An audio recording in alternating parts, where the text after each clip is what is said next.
Muchísimas gracias, Hernán, por tu cálida presentación. Quiero agradecer a los organizadores por habernos invitado para participar de esta conferencia tan fantástica. Me encanta Argentina y estoy disfrutando de la ciudad de Buenos Aires. Se me pidió que hablara acerca del trasplante de células hematopoyéticas para la población de las leucodistrófidas y otros trastornos del metabolismo congénito del metabolismo, y va a haber distintos expertos de la audiencia en genética, en neurología, en pediatría, y también puede haber algunos trasplantólogos. Entonces, para los trasplantólogos, algo de lo que yo diga quizás sea básico y redundante, y les pido disculpas por eso.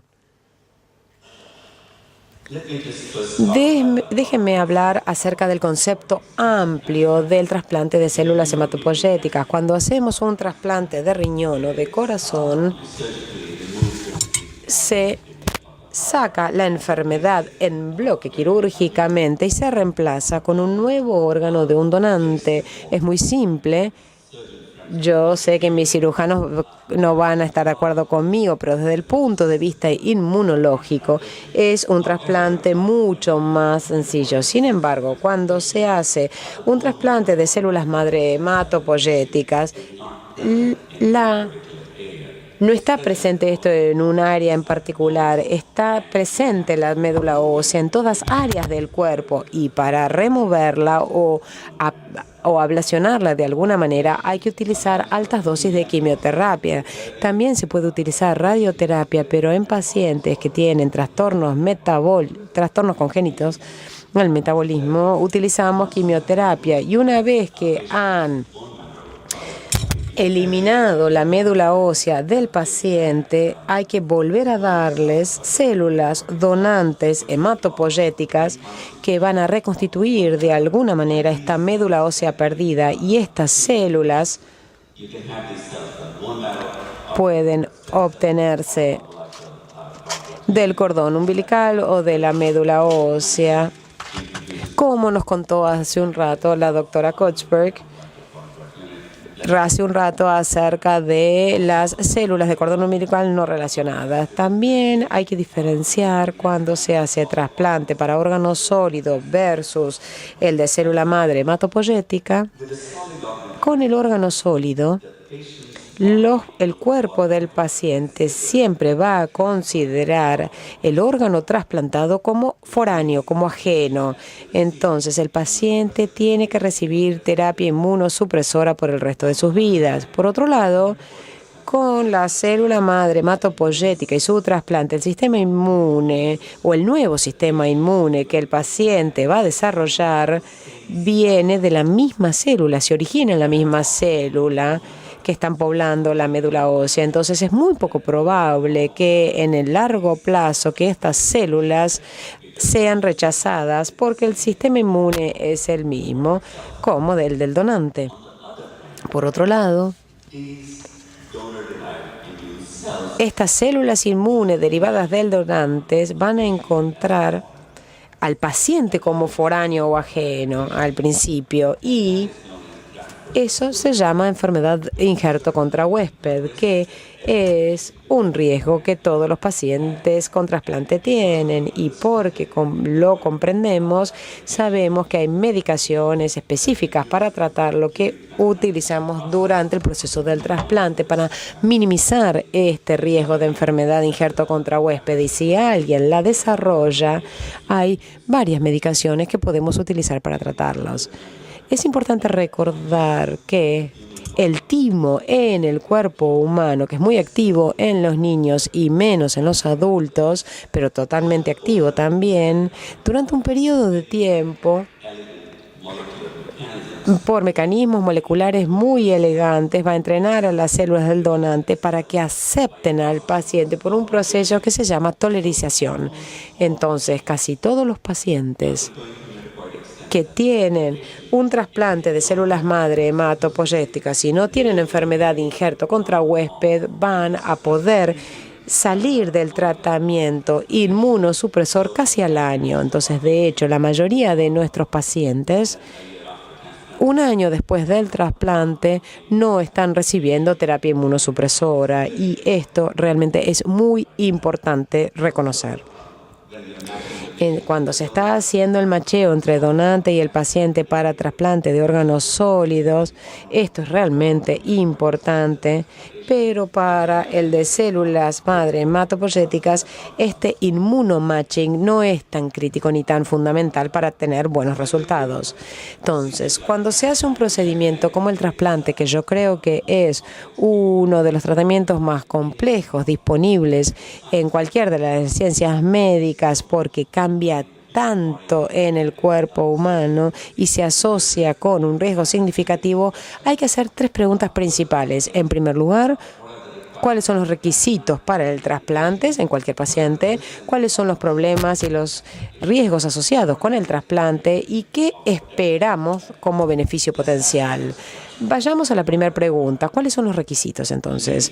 Hay que tener un diagnóstico que puede tratarse con un trasplante de células madre hematopoyéticas. Es una pregunta muy básica, pero se torna muy complicada en un paciente que tiene una enfermedad congénita del metabolismo. ¿Cuál es el estado del paciente y el proceso de la enfermedad? ¿Es el subtipo adecuado que se va a beneficiar con este tipo de trasplante? Porque cada enfermedad es distinta. Tenemos que asegurarnos que el paciente sea lo suficientemente fuerte para soportar el trasplante en cuanto a la funcionalidad de los órganos, y que la enfermedad no esté muy avanzada, como la doctora Gutzberg mostró, y yo voy a mostrar también que aquellos pacientes que tienen enfermedad avanzada no se benefician de este tipo de trasplantes y van a tener una alta mortalidad. El trasplante es un procedimiento muy complejo, y hemos visto que en centros con muchísima experiencia en trasplante, en especial para enfermedades complejas como trastornos congénitos del metabolismo, la leucodistrofia o ALD se va a beneficiar de esto, y no se puede hacer un trasplante a no ser que no tengamos un donante que sea adecuado, disponible. Cuando elegimos un donante, lo más importante que debemos analizar, o uno de los más importantes, es el matching de HLA entre el paciente y el donante. Dentro de una familia hay 1 en 4 posibilidades de tener un hermano que sea un match completo de HLA. Cuando buscamos donantes para los trastornos congénitos del metabolismo, hay otra complicación que se agrega, y este es un ejemplo para una enfermedad autosómica, por ejemplo, la leucodistrofia metacromática. La posibilidad de tener un hermano no afectado y no portador es 1 en 4. Entonces, 1 en 16 es la posibilidad que tenemos de que un donante sea adecuado o que se encuentre dentro de los hermanos que tengan este tipo de trastorno. Y para la mayoría del resto de los pacientes que van a necesitar un trasplante para un error congénito del metabolismo, podemos utilizar un trasplante con sangre de cordón no relacionado. Antes de llegar al trasplante, hay un gran trabajo previo que necesitamos hacer, que puede ser dividirse en 3 segmentos. Lo más importante es la evaluación de la enfermedad, que se basa en la confirmación diagnóstica, tanto molecular como enzimática. También tenemos que hacer el tipo de HLA, identificar al donante. Hay que hacer una evaluación clínica y neurológica muy detallada. Hacemos resonancias con un protocolo extenso y muy específico para evaluar la extensión de la enfermedad en el cerebro. También hay pruebas neurocognitivas que van a ser discutidas más tarde por la doctora Shapiro. La mayoría de los pacientes van a necesitar electroencefalograma, evaluar toda la neurofisiología a través de diferentes estudios y pruebas, y estos pacientes tienen que evaluarse también por otras especialidades: oftalmología, otorrinolaringólogos, aquellos que tienen dificultad en el habla, y necesitamos también, por ejemplo, para la enfermedad de Batten, que hay anomalía en la visión, vamos a necesitar un neurooftalmólogo. los otorrinos, aquellos pacientes con mucopositilizacaridosis, porque pueden requerir una dendroectomía o una amigdalectomía previo al trasplante. Aquellos que tengan relación con la ortopedia van a necesitar una evaluación ortopédica y otros incluyen evaluación de cirujanos. Por ejemplo, entre otras cosas, para poner un catéter venoso central. La segunda parte de la evaluación es ver cuán adecuado es el paciente para el trasplante y tenemos que hacer estudios de función de órganos similar a los de otros pacientes con trasplante y nos queremos asegurar de que no haya ninguna infección oculta o activa en el paciente que puede llevar a problemas post-trasplante. Además, hay algunas intervenciones pre-trasplante que debemos hacer, por ejemplo, colocar una vía central que va a quedar en el paciente por un número de meses después del trasplante y que se utiliza para administrar la quimioterapia, para sacar muestras de sangre y los pacientes con mucopolisacaridosis tienen trastornos de la vía aérea y por eso requieren hacer una amigdalectomía y una adenoidectomía. Algunos pacientes que tienen leucodistrofia y son jóvenes, ponemos una sonda nasogástrica previa al trasplante para poder alimentarlos después del trasplante y darles la medicación y dependiendo cómo funcionen este tubo nasogástrico se puede remover si todo está bien y también se saca el catéter venoso central o la vía central después del trasplante. Para hacer un trasplante, como he dicho, en la mayoría de los casos utilizamos el sangre de cordón no relacionada. Por HLA tenemos que tener una concordancia 4:6 y a veces podemos tener incluso compatibilidad más alta y tenemos que tener una buena dosis celular en la mayoría de los pacientes con trastornos congénitos del metabolismo porque son tan jóvenes, las células no son un problema. Además, con la cantidad celular y la HLA tenemos una pequeña lista con unidades de cordón y hacemos los niveles enzimáticos en estas unidades de cordón y lo que tiene la mejor concordancia, el mejor nivel enzimático, es el que utilizamos para hacer el trasplante. Por lo general, estos pacientes reciben altas dosis de quimioterapia con busulfán, que es muy citotóxico. Es un protocolo estándar que hemos utilizado por muchos años y es muy exitoso. Esto es lo que se consideraría como una mieloablación para estos pacientes. En la enfermedad de injerto contra huésped, los pacientes utilizan ciclosporina.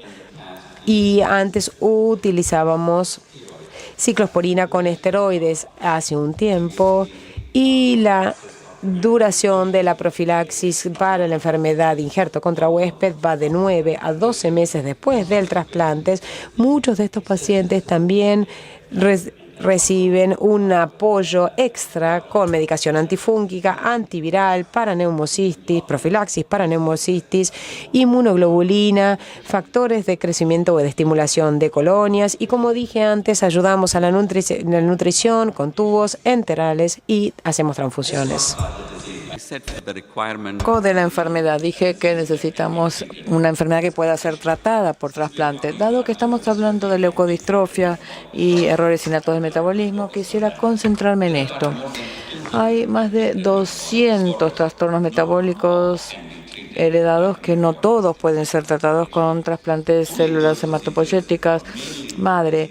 Algunas de esas enfermedades que caen en la categoría de enfermedades lisosomales o de peroxisomas pueden ser tratadas con el trasplante de células madre hematopoyéticas. Hay varios mecanismos por los cuales estas enfermedades afectan el cerebro, pero lo fundamental con todas estas patologías es que hay un defecto génico.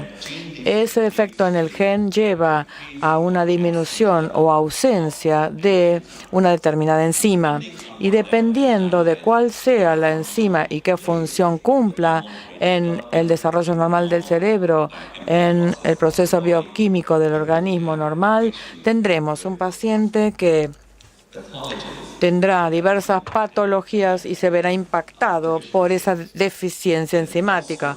También hay acumulación de sustancias químicas que son cercanas a esa función bioquímica y que la enzima debería catalizar, de manera que tenemos acumulación de las sustancias químicas que conducen a estas enfermedades por almacenamiento, más cambios secundarios en cerebro. Y también habrá un déficit del producto que debería ser producido por la enzima. Todo esto lleva a problemas a nivel cerebral y otros lugares del organismo, dependiendo de cada enfermedad. No quiero entrar en cada uno de los detalles, salvo para decir que hay muchas de estas enfermedades para las cuales hemos usado el trasplante. Las 4 más comunes son MPS1 o síndrome de Hurler, las CRAB, las lipodistrofias y la metacromática y la leucodistrofia, la adrenoleucodistrofia. Acá un ejemplo para señalar 2 cosas. Esto para la leucodistrofia metacromática. La enzima que se ve afectada por esto es la arilsulfatasa, que lleva a la acumulación de sulfatide que se acumula en el cerebro y otros lugares del organismo y que también es excretada en gran cantidad en orina, la cual se usa como criterio diagnóstico. Todo esto lleva a déficit de cerebrócidos, que lleva a su vez a defectos de mielinización. Es una enfermedad relativamente infrecuente que afecta a diversas áreas del cerebro y nervios periféricos, pero que además afecta también vesícula biliar y otros órganos. La mayoría de los trastornos metabólicos son autosómicos recesivos, aunque hay algunos que son ligados a X recesivos. El punto importante que quiero señalar aquí es que a pesar de que tienen la misma déficit enzimáticos, los fenotipos clínicos de MLD y lo mismo con otras leucodistrofias puede ser muy variable. Puede presentarse muy temprano en la vida o en la forma infantil más tardía. En CRAB hay una forma infantil temprana y habitualmente las que se presentan en forma temprana tienen un comienzo muy precoz y son las formas más severas, que progresan más rápido y que llevan a la muerte durante la infancia. Y después tenemos otras formas menos progresivas y también formas adultas para la leucodistrofia metacromática. O sea que en pacientes que tienen un subtipo muy agresivo de enfermedad, la verdad es que hay que pasar el trasplante muy rápido y nosotros esto lo enfatizamos con los datos que tenemos de enfermedad de CRAB. Volvamos un poco a la neurología básica para tratar de comprender cómo el trasplante, que de algún modo cambia las células madre hematopoyéticas, va a poder beneficiar a un paciente con leucodistrofia. Esto es un esquema básico de cerebro tomado de la región cercana a los ventrículos y amplificada. Acá vemos las células del epéndimo, los capilares y los astrocitos, las neuronas de la microglía, las células que mencionó la doctora Kirchberg. Y después tenemos los oligodendrocitos también, otras células que tienen que ver con la mielinización. Estas células de la microglía derivan de los elementos hematopoyéticos y se desarrollan del donante en monocitos y macrófagos y las células CD4 positivas. Después del trasplante va a haber entonces un aumento en la cantidad de células de microglía que durante un cierto periodo de tiempo se desarrollan de las células del donante. Luego, o incluso antes, una vez que uno hace el trasplante, él prende las células del donante y se producen las enzimas, y acá podemos ver el nivel normal de enzimas pronto luego del trasplante. Esto también ocurre a nivel de hígado y vaso y en el sistema endotelial y producen enzimas a nivel local. Por ejemplo, un paciente con síndrome de Hurler, donde hay hepato y esplenomegalia, esos son los órganos que empiezan a disminuir de tamaño luego del trasplante exitoso. Luego, como dije, estos monocitos y macrófagos derivados del donante viajan hasta el cerebro, desarrollan células de la microglía y estas células de la microglía están muy cerca de las neuronas y de las células de la microglía la enzima es liberada hacia el espacio intercelular. Piensen como si fueran células de la microglía y piensen con células de síndrome de Hurler en cerebro. La enzima en exceso se ve exocitada hacia el espacio intercelular y luego esto es captado por las células deficientes. Las células deficientes tienen todo un mecanismo intacto, salvo por la enzima. Pero una vez que la enzima entra a la célula, empieza todo el mecanismo que empieza a poder mejorar la situación. Todo este proceso se llama correction o corrección cruzada. Cuando se hizo el primer trasplante por mucopolisacaridosis en California, Elizabeth Nuffield había demostrado en un elegante experimento que si uno co-cultivaba fibroblastos de un paciente con síndrome de Hurler y otro de un síndrome de Hunter, que tienen dos deficiencias diferentes de enzimáticas, la enzima de cada uno de los fibroblastos podía hacer una corrección cruzada en la deficiencia del otro tipo de célula. Y eso fue la base de este mecanismo entonces. O sea que después de hacer un trasplante de células madre hematopoyéticas, uno lo que hace es producir enzima a nivel cerebral y proveer terapia enzimática celular para el resto de la vida del paciente. Ya han visto estas fotos de células derivadas del donante a nivel de cerebro, así que voy a pasar a la siguiente. Antes de entrar en lo que son los beneficios, tengo que hablar de los problemas y los riesgos de lo que es un trasplante de sangre de cordón. Como dije, es un tratamiento complejo en medicina que requiere una internación prolongada entre 2 y 3 meses. Hay una serie de efectos colaterales asociados con la quimioterapia y con la medicación inmunosupresora. En el corto plazo esto podría ser náuseas, vómitos, diarrea, mucositis, con erosiones a nivel de boca e intestino, pérdida de pelo, pero todo esto es reversible. Hipertensión por la ciclosporina y otros medicamentos usados, sangrado por la mucositis, recuentos plaquetarios bajos, dolor por la mucositis y otras complicaciones. Pero todo esto en un buen centro de trasplante se puede manejar en forma efectiva. Como parte del proceso del trasplante, una vez que uno ha dado dosis alta de quimioterapia, el recuento celular en el paciente baja casi cero, el recuento de blancos casi cero, las plaquetas y la hemoglobina también disminuyen, por lo cual hay que usar transfusiones para darle apoyo al recuento plaquetario y a la hemoglobina. Va a haber, por supuesto, un riesgo de infecciones y hay un riesgo hacia los órganos, incluyendo pulmón, hígado, riñón y corazón. También hay riesgos inmunológicos. Si uno piensa en esto como una lucha entre el paciente y las células madre inmunológicas del donante, si damos quimioterapia en alta dosis para suprimir la respuesta inmune del propio paciente y obliterar su sistema inmune para que el sistema inmune no rechace las células madre del donante. Eso es lo que hacemos.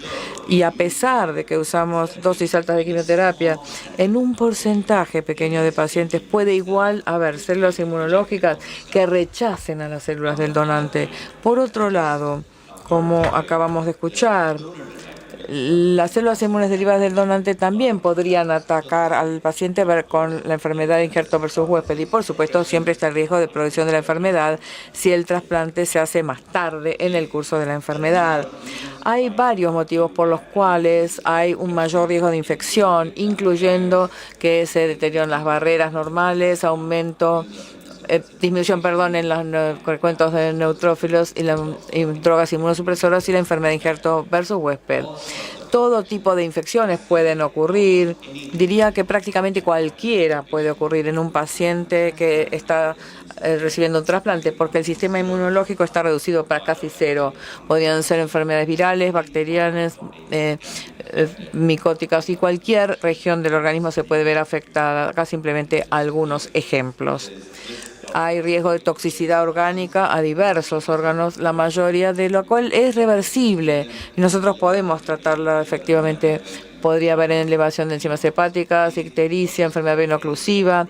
Para esto hay una droga que ha sido aprobada por la FDA recientemente y que se puede usar. En la mayoría de los pacientes la toxicidad hepática es reversible. También a nivel de pulmón, algunos pacientes desarrollarán neumonía, otros pueden tener sangrado intrapulmonar, acumulación de líquidos dentro y fuera del pulmón. Otros pacientes desarrollarán inflamación en la vejiga por la medicación, puede haber disminución en la función renal y también puede haber derrame pericárdico o disminución de la función cardíaca. Pero como dije, la mayoría de estos se pueden tratar en forma efectiva. En cuanto a la enfermedad de injerto versus huésped, es una lucha entre las células inmunes del donante y el paciente. Esto puede ocurrir en forma temprana en el curso de trasplante cuando se llama aguda, o podría ser más tardía cuando se llama crónica. Y en la aguda el paciente desarrolla un rash, puede tener diarrea, náuseas, vómitos y puede también presentar anormalidades hepáticas con aumento de bilirrubina. En la forma crónica es un poco diferente el patrón. Está involucrada la piel y otros órganos adicionales. Voy a mostrarles algunos ejemplos. Este es un paciente que tiene una enfermedad de injerto versus huésped aguda, manifestada habitualmente en forma inicial con este rash cutáneo en plantas de los pies y palmas y luego puede progresar a otros lugares del organismo. Con la forma crónica habrá más parches en la piel, una piel brillante, puede haber anormalidades ungueales y articulares. También otras manifestaciones de enfermedad de injerto versus huésped. Pero estas no son las que les quiero mostrar. También hay complicaciones tardías que pueden ocurrir post-trasplante. Y ese es uno de los motivos por los cuales los seguimos a estos pacientes durante largos periodos en forma habitual, habitualmente todos los años, porque sabemos que pueden ocurrir estas complicaciones. Pero esas no son las fotos que les quiero dejar. Vamos a pasar a la fase siguiente, que son los beneficios del trasplante. Y acá quiero mostrar algunos pacientes que han sido trasplantados. Este es un paciente con leucodistrofia metacromática, muchos años post-trasplante. Su función cognitiva es muy buena, tiene algunas anormalidades en la marcha, hay cierta rigidez y debilidad en las enfermedades inferiores y la mayoría de estas se relacionan con neuropatía periférica, que también es parte de la leucodistrofia metacromática. Este es un paciente con enfermedad de Krabbe que ha tenido la forma infantil temprana.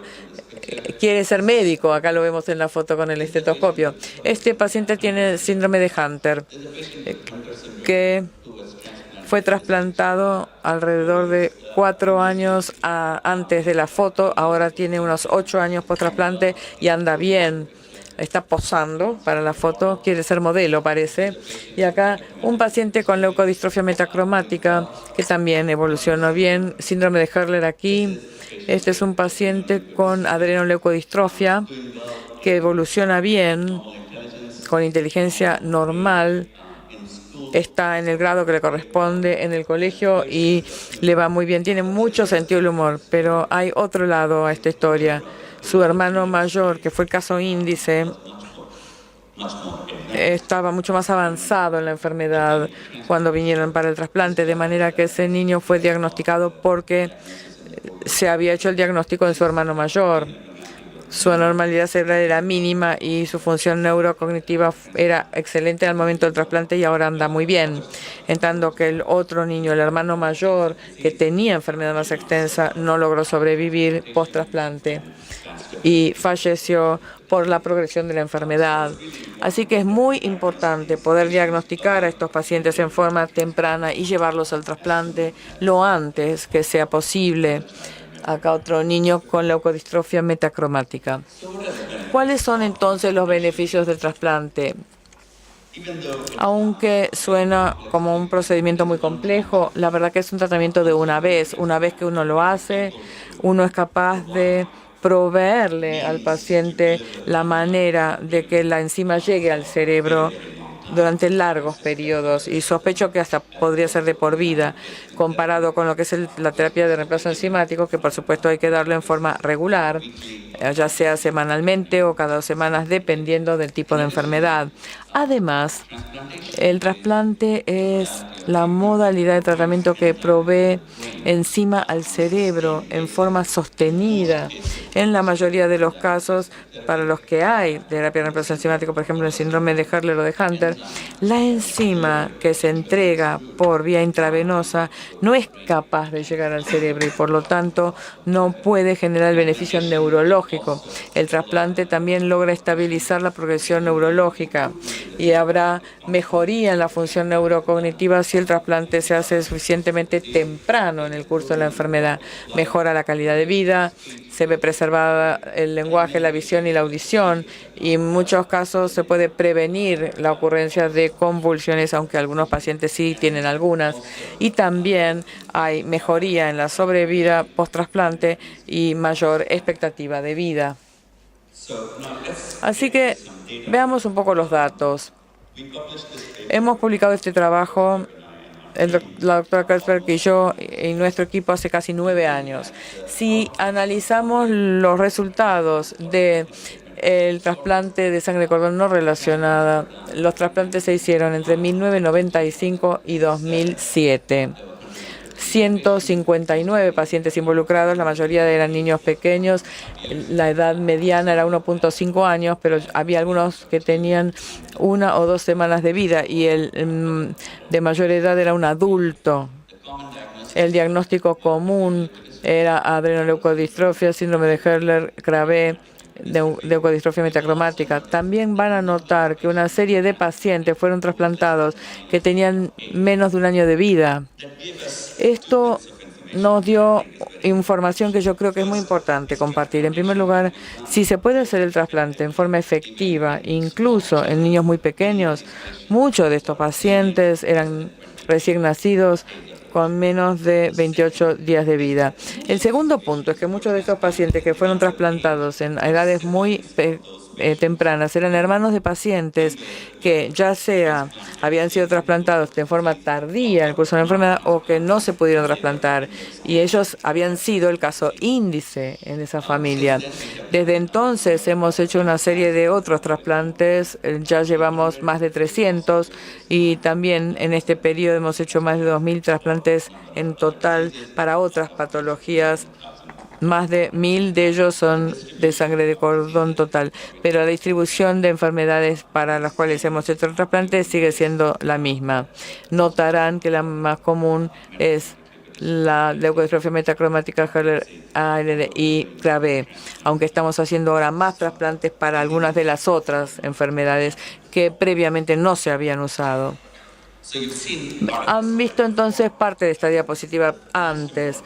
Lo más importante que hemos aprendido de ese análisis fue que si uno hace el trasplante temprano en el curso de la enfermedad, hay una mejoría o mayor sobrevida global, tanto en el corto plazo, en el primer año post-trasplante, y también hasta 10 u 11 años post-trasplante. Y esa brecha se amplía cuanto más tiempo uno siga a los pacientes, porque muchos de ellos van a fallecer por progresión neurológica, porque el trasplante se hizo en forma tardía en algunos casos. La medición del éxito del trasplante en realidad es asegurarse que uno tiene nivel sostenido de células del donante en sangre y en el organismo del paciente.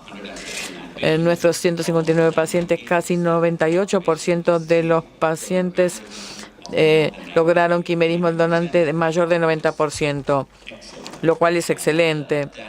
Eso permite que haya una entrega sostenida y prolongada de la enzima y tener entonces un nivel sostenido de la enzima en forma temprana. Al analizar la sobrevida global en estos 159 pacientes al año fue 72%, a los 5 años 58%, pero si dividimos los pacientes en grupos, los que tenían un estatus de performance de 80 a 100, el tipo de pacientes que llevaríamos a trasplante hoy en día tienen una sobrevida de 1 año de 88% y a 5 años casi 80%. O sea, esto ya lo vimos en la diapositiva anterior. También hubo mejores resultados o desenlaces en pacientes que se trasplantaron durante el periodo neonatal o que se trasplantaron por el tipo juvenil de enfermedad, que es la menos progresiva y que permite que tengamos un poco más de tiempo para darle tiempo a las células del donante que vayan al cerebro y produzcan las enzimas. Y eso, por supuesto, que tenía un estatus de performance alto en el momento del trasplante. También mejores resultados. Esto está en varios trabajos de nuestro centro para enfermedad de Krabbe en el New England y también para Hurler en estaba, y para la LD en BIM. También analizamos la mejoría en la enfermedad de Krabbe con muchas otras mediciones. Esto ha sido publicado por Escalar en Neurocognitive Functioning sobre la función neurocognitiva post-trasplante. Se vio una mejoría significativa y también se vio mejoría en pacientes que habían tenido un trasplante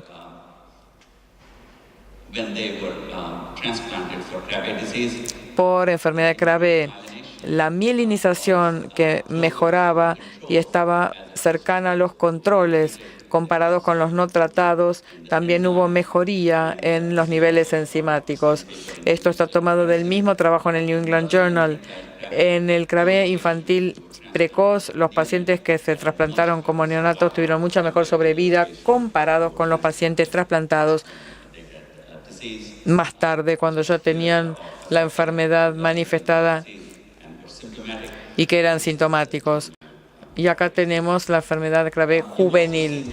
También han visto esta diapositiva que mostró la doctora Kersberg. Este es un análisis que hizo uno de nuestros fellows, hizo hace 2 años, analizando el seguimiento de largo plazo de la enfermedad de Krabbe infantil temprana. Había 16 pacientes, todos los cuales habían sobrevivido 5 o más años post-trasplante. Los resultados de largo plazo funcionales que se analizaron fueron movilidad, espasticidad, comunicación, alimentación, rendimiento escolar, y definimos estos y las dividimos en 2 categorías. Una fue los que habían sido trasplantados a menos de 30 días de vida y después los que se trasplantaron entre 30 y 60 días de vida. Simplemente para analizar si durante el trasplante precoz, incluso en ese periodo tan corto de los primeros 2 meses de vida, en el Krabbe infantil precoz, si se ejerce algún impacto sobre los resultados. Y en realidad lo hubo. Si miramos la comunicación expresiva, en esta diapositiva había un total de 16 pacientes. 56% tuvieron una comunicación verbal normal, pero los que fueron trasplantados a menos de 30 días, 80% de ellos tenían una comunicación verbal normal comparado con aquellos que se trasplantaron a más de 30 días de vida. Esto muestra que el trasplante temprano, incluso unas pocas semanas antes, con el Krabbe infantil precoz, ejerce un impacto crítico sobre los desenlaces, y veremos los cambios a lo largo de estas 2 líneas. Cuando examinamos la función motora, también aquí una diferencia significativa entre pacientes que se habían trasplantado con menos de 30 días de vida. 40% de ellos caminaban sin asistencia, comparado con 17% en los que se trasplantaron entre 1 y 2 meses de vida para esta enfermedad. Una serie de pacientes, entre los que se trasplantaron a más de 30 días, estaban confinados a una silla de ruedas. Si los comparamos con los de la categoría más temprana, donde solo 10% de los pacientes estaban en silla de ruedas. Ahora, leucodistrofia metacromática. Este es un gráfico publicado por Martin. Ella trabajaba con la doctora Escolar analizando la sobrevida y la función neurocognitiva. Acá la sobrevida de la MLD de comienzo juvenil, y esta es la infantil tardía, ligeramente peores los resultados de sobrevida con la forma más agresiva de la enfermedad. Acá vemos los hallazgos por resonancia magnética en el momento del diagnóstico. Acá tenemos peores resultados en el momento del trasplante, y esta es la función cognitiva, o sea que para la forma juvenil vemos que la función cognitiva es mejor, pero es mucho mejor si uno le hace el trasplante en forma temprana en el curso de la enfermedad, comparado con aquello donde lo hace más tarde, donde los hallazgos por RM son mucho peores. Vemos un gráfico parecido para lo que es la forma infantil precoz de MLD. Esta diapositiva, que ya aparte mostró la doctora Kersberg, acá quiero señalar 2 cosas. Lo primero es que este es el niño con síndrome de Hurler que ha sido trasplantado, y esta es la madre. Cuando estos niños los vienen a ver, la cara, si uno mira 5 niños con MPS o Hurler, son muy parecidos entre sí. Más o menos al año o 2 post-trasplante, los aspectos faciales empiezan a cambiar y empiezan a parecerse más como el resto de la familia. Esto es el punto que quería señalar aquí, que este niño tiene una cara que ya tiene una apariencia más normal, más parecida a la mamá. El punto 2 es que si uno hace un trasplante para síndrome de Hurler tempranamente en el curso de la enfermedad, y estos son datos escolar, este gráfico, si ven acá en amarillo, es la edad del trasplante de 3 meses, en azul 1 año y en rojo 2 años. Y pueden ver cómo la recuperación de la función neurocognitiva y la función neurocognitiva global es mucho mejor si uno hace el trasplante a los 3 meses en vez de al año o 2 años. Además, estos son datos de un estudio combinado que hicimos con los colegas de Europa y lo publicó el Dr. Bollens en la revista Blood en 2013. El punto importante a señalar aquí es que si uno hace un trasplante de sangre de cordón no relacionado comparado con el donante no relacionado de médula, estos son gemelos idénticos. El quimerismo de donante completo es mucho mayor con el no relacionado de sangre de cordón y el nivel enzimático es mucho más alto en ese caso con el trasplante de sangre de cordón no relacionado. Esto lleva a una mejoría clara en lo que ocurre post-trasplante. Un ejemplo es los pacientes que tenían niveles bajos de enzima post-trasplante y que requirieron más cirugía comparados con aquellos que tenían niveles altos de enzima post-trasplante, lo cual se puede lograr con sangre de cordón no relacionada. No puedo entrar en detalle de todas las otras enfermedades, pero hemos publicado trabajos de revisión donde se puede analizar las distintas patologías para ver cuál es la experiencia mundial en otras enfermedades que tienen errores innatos de metabolismo y que son posibles de trasplante. Es muy importante poder decir que el diagnóstico debe ser temprano y el trasplante también. Eso es muy importante y es un mensaje para los neurólogos, los genetistas, los pediatras. Si uno puede lograr que los pacientes se trasplanten en forma precoz, se puede hacer un buen trabajo en cuanto a la evolución, tanto de corto como de largo plazo. Quisiera agradecerles a todo el equipo, incluyendo los médicos, enfermeros, los trabajadores sociales, los fisioterapeutas y todos los otros terapistas, la gente del laboratorio de investigación y los otros colaboradores, Heather, que hizo el análisis de resultados de CRABE escolar y la gente en el laboratorio y la doctora Kurtzberg, que realmente ha liderado este programa y que, como ustedes saben, ha sido pionera en el campo del trasplante. Muchas gracias por su atención.